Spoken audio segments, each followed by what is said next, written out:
Bertemu kembali dalam cerita dan berbaki kurang 2 hari sebelum Sarawak memilih pada hari pengundian pilihan raya negeri PRN 12 Sarawak. Sabtu ini banyak kisah rakyat, kempen dan manifesto realiti ekonomi dan perusahaan yang kami bawakan di Astro Awani. Tapi hari ini kami nak bawakan anda ke Song yang mungkin ramai tak tahu berpotensi menjadi hub pengeluaran biji kopi terbesar di Sarawak. Dan kalau kita nak cerita pasal kopi ini, pasti ramai yang mungkin membayangkan Latin Amerika atau Afrika ke Indonesia. Tetapi kalau di Song, semakin ramai usahawan tani yang dilatih untuk mengusahakan ladang kopi. Dan rakan setugas Syaf kini berada di Kapit, tapi sebelum ini sempat menemu bual pengusaha ladang kopi Liberka pertama di Song. Syaf, boleh kongsikan sedikit apa cerita pengusaha kopi di Song ini?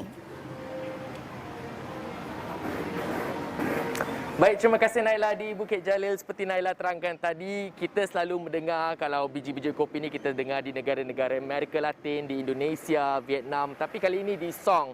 Cerita dia agak menarik Naila. Saya dapat tahu mengenai adanya ladang kopi ini selepas hampir 3 minggu berada di Kapit. Dan selepas itu kami cubalah nak pergi, nak meninjau kawasan ladang tu, nak melihat sendiri bagaimana biji kopi Liberka ditanam, bagaimana bentuk rupa pokok Liberka ni.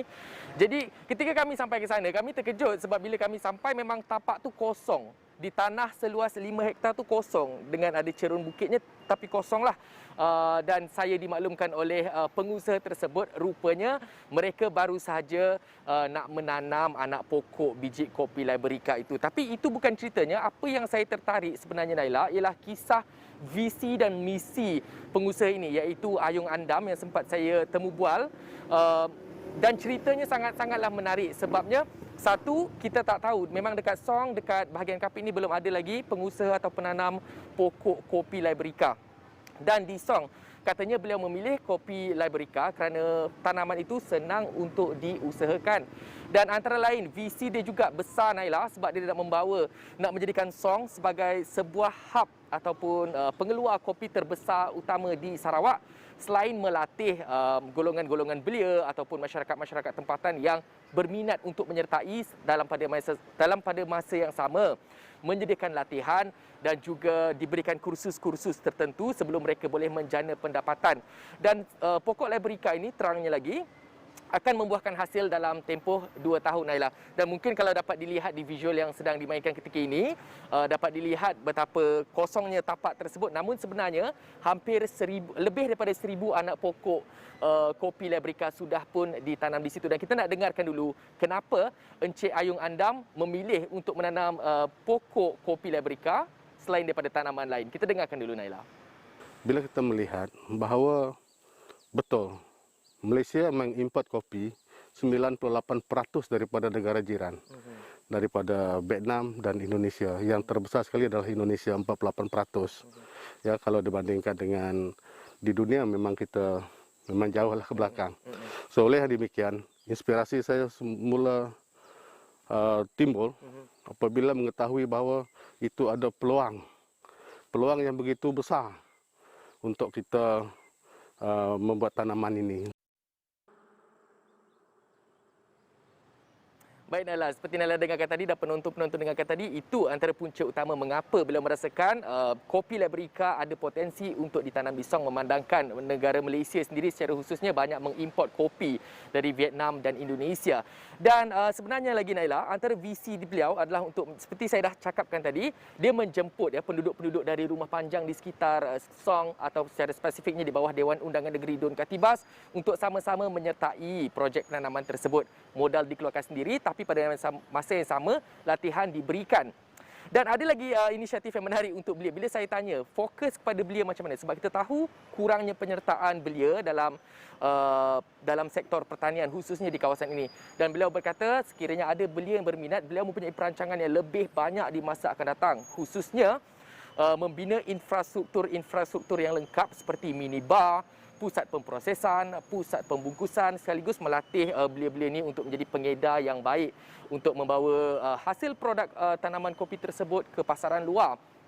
Dan antara lain, saya agak suka sebab bila dia kata dia nak melatih belia-belia di sini, sekiranya mereka ingin sama-sama dengan beliau, dia nak melatih belia-belia di sini untuk menjadi coffee master ataupun barista.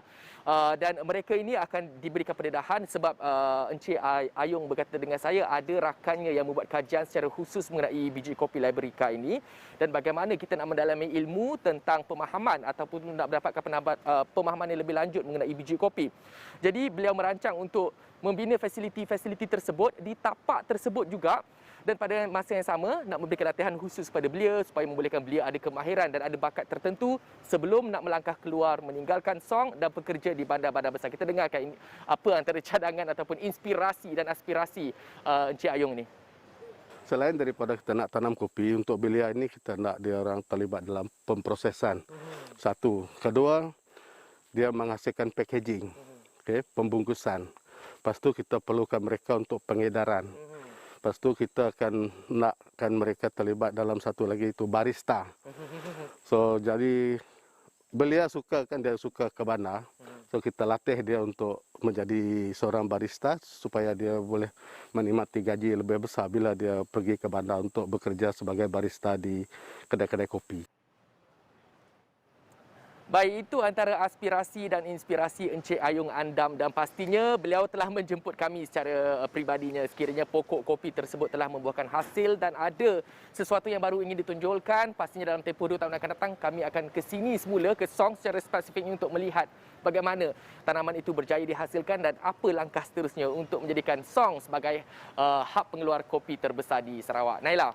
Syaf, apa yang kami nak tahu juga selain daripada visi dan misi Ayong Andam ini, menarik apa yang diceritakan tadi, visi untuk membantu belia-belia menjadikan pengusahaan ladang kopi ini sebagai satu kerjaya bagi mereka. Tapi apa yang kita nak tahu juga adalah apa sebenarnya rasa kopi Liberica dari Song ini. Mungkin Syaf berpeluang untuk rasa sedikit kopi di sana dan Syaf juga banyak pastinya sebagai seorang peminat kopi. Mungkin Syaf boleh bandingkan sedikit dengan banyak kopi-kopi lain yang seperti Syaf ceritakan tadi dari Latin America, dari Indonesia dan Vietnam. Pastinya Syaf sudah merasakan semua kopi-kopi ini. Kalau nak dibandingkan, apa sebenarnya keistimewaan kopi di sana? Baik, Naila. Okey, Naila. Terima kasih atas soalan tersebut, Naila. Sebenarnya, saya pun sebenarnya ada angan-angan untuk nak merasa sendiri bagaimana rasa biji kopi Song ni. Tapi itulah seperti saya cakapkan tadi, apabila kami sampai, tapak tersebut masih lagi kosong dan barulah minggu lepas kalau diikutkan, baru minggu lepas baru disemai anak-anak pokok. Lebih pada 1,000 anak pokok telah disemai di sana dan akan membuahkan hasil dalam tempoh 2 tahun. Saya tak berkesempatan lagi, Naila. Mungkin dalam tempoh 2 tahun lagi nanti Encik Ayong akan menjemput saya untuk kembali ke Song dan kita nak buat liputan lebih banyak lagi mengenai penghasilan kopi tersebut dan bagaimana ia mampu membantu penduduk dan komuniti di situ. Mungkin itu nanti akan saya kongsikan, Naila. Tapi saya tahu Naila juga pencinta kopi, betul? Kami semua di Bukit Jalil ni semua pencinta kopi. Tapi Syaf, kalau kita nak ceritakan pasal kisah-kisah rakyat dan juga cerita pengusaha kecil terutamanya di kawasan luar bandar ini, apa yang kita juga nak tahu adalah apa jenis sokongan atau infrastruktur yang mereka perlukan, apa persekitaraan yang kondusif bagi mereka untuk membangun. Jadi apa sebenarnya yang diperlukan Ayong Andam ini, kerana kita tahu banyak visi dan misi yang ingin dibawakan kepada kampungnya, tapi apa yang dia perlukan? Baik, Naila. Terima kasih. Ayong Andam ni seperti sewaktu saya menemu ramah beliau tempoh hari, beliau berkata hampir ke semua duit yang modal untuk mengusahakan tanam tersebut daripada membeli anak pokok dan juga untuk meratakan bahagian tanah yang agak berbukit seperti dapat anda saksikan berkeluasan 5 hektar tersebut, beliau menggunakan modal sendiri. Tapi di masa akan datang beliau sangat-sangat mengharapkanlah inisiatif daripada pihak kerajaan negeri khususnya dalam memberikan pertolongan ataupun memberikan sedikit bantuan dalam aspek untuk membantu belia dan untuk menjayakan pembangunan belia di sana, bukan sahaja kepada belia, malah kepada penduduk-penduduk di kawasan Rumah Panjang khususnya dan juga penduduk-penduduk kampung. Dan bagaimana dengan adanya biji kopi Liberica di Song ini, ia mampu diperbesarkan, Naila. Seperti kita tahu sekarang ni tanaman tersebut hanya di atas tanah berkeluasan 5 hektar. Mungkin di masa akan datang Encik Ayong ada berkata dengan saya, beliau mengharapkan mungkin lebih daripada pokok Liberica yang akan mampu diusahakan di Song. Contohnya tanaman koko, dan juga beberapa tanaman lain, dan diusahakan dengan inisiatif pemberian tanah, mungkin memudahkan inisiatif pemberian tanah kepada penduduk di sana, dan juga memberikan bantuan daripada segi pemberian benih dan banyak lagi. Itu antara yang diinginkan. Tapi dalam masa yang sama, Encik Ayung kata ketika ini beliau tidak berputus asa, akan terus menggunakan apa saja yang dimilikinya untuk terus membangunkan penanaman dan pengusahaan tersebut, dan pastinya di masa akan datang mengharapkan bantuan daripada pihak kerajaan untuk terus memperluas dan mengembangkan sektor tersebut di Song khususnya. Naila.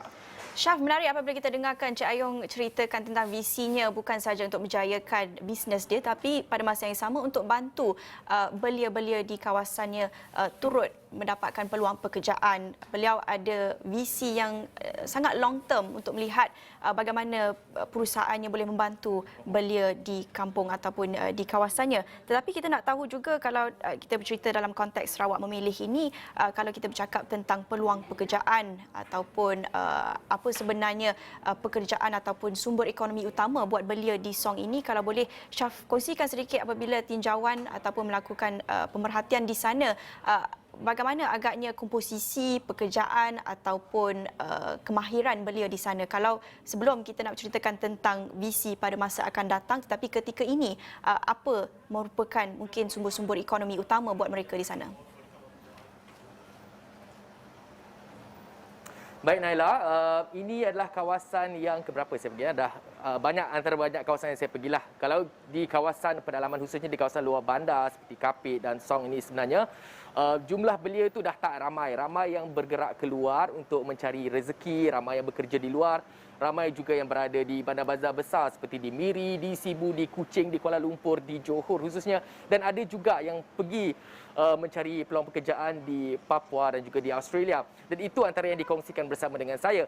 Kalau diikutkan daripada kawasan sekeliling ini, kita dapat lihat sektor pertanian khususnya memang menjadi antara fokus utama penduduk di sinilah. Cuma penglibatan belia dalam sektor tersebut kurang.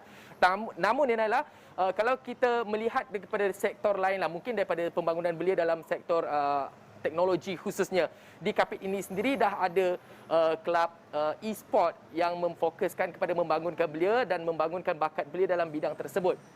Tapi kalau dalam aspek pertanian, itulah saya rasa mungkin Encik Ayung perlu melakukan beberapa inisiatif di masa akan datang untuk terus menarik dan menjemput belia untuk sama-sama menyertai beliau, dan mungkin usaha ini akan boleh dijayakan dengan penyertaan belia sekiranya ada tawaran-tawaran yang lebih menarik di masa akan datang. Tapi untuk masa ini memang fokus kebanyakan belia yang berada di Kapit dan juga di Song banyak bekerja di luar daripada kawasan untuk mencari rezeki dan bekerja di kawasan-kawasan ataupun di bandar-bandar besar. Naila. Baik, terima kasih Syaf bawakan kisah Encik Ayung Andam dan visinya untuk membangunkan Song itu sebagai hub pengeluaran kopi. Mungkin ramai yang tak tahu, tetapi ini berpotensi menjadi sumber ekonomi baharu buat belia di sana. Terima kasih Syaf, dan banyak lagi perkongsian menjelang Sarawak Memilih yang kami bawakan di buletin-buletin Awani berikutnya dan juga di astroawani.com. Terus ikuti sahaja liputan kami menjelang Sarawak Memilih. Dan itu sahaja perkongsian untuk cerita jam ini bersama saya Naila Huda. Kita jumpa lagi. Salam hormat.